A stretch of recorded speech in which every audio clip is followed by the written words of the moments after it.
एक अनार और 100 बीमार की कहावत तो आपने सुनी ही होगी। इस कहावत को सिद्ध होते देखा गया बोरीवली में।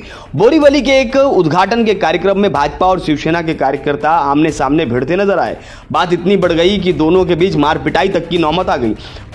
प्राप्त जानकारी के अनुसार बोरीवली कोरा केंद्र में एक ब्रिज के उद्घाटन कार्यक्रम को लेकर भाजपा और शिवसेना के कार्यकर्ता आमने सामने भिड़ते नजर आए। ब्रिज के उद्घाटन से पहले भाजपा वाले पहले ही पहुंच गए और ढोल नगाड़े के साथ नारे लगाते रहे कि ये हमारे परिश्रम का परिणाम है, यानी ये ब्रिज हमारी वजह से बना है। लेकिन शिवसेना वाले कहने लगे सरकार हमारी है, हमने परिश्रम किया तो इसका परिणाम नजर आ रहा है। इस बीच में दोनों के बीच में झड़प हुई और बात इतनी बढ़ गई कि मारामारी तक पहुंच गई।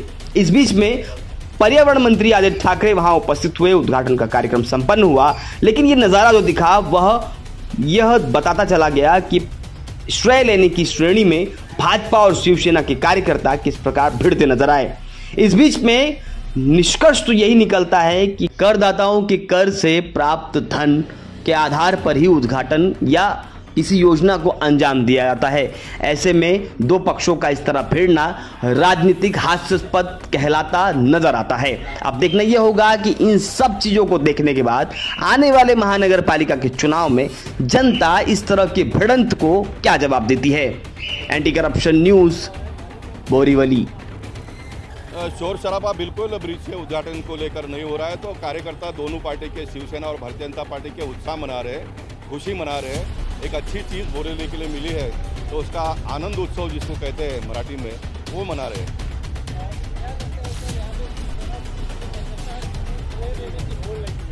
देखिए दो पार्टी है तो श्रेय तो निश्चित एक दूसरा लेने का प्रयास करेंगे, लेकिन जहाँ तक काम की बात है तो सारे लोगों ने मिलकर इसको प्रयास किया है। ये बोरीवली उत्तर मुंबई के करदाताओं के पैसे से बना हुआ ब्रिज है।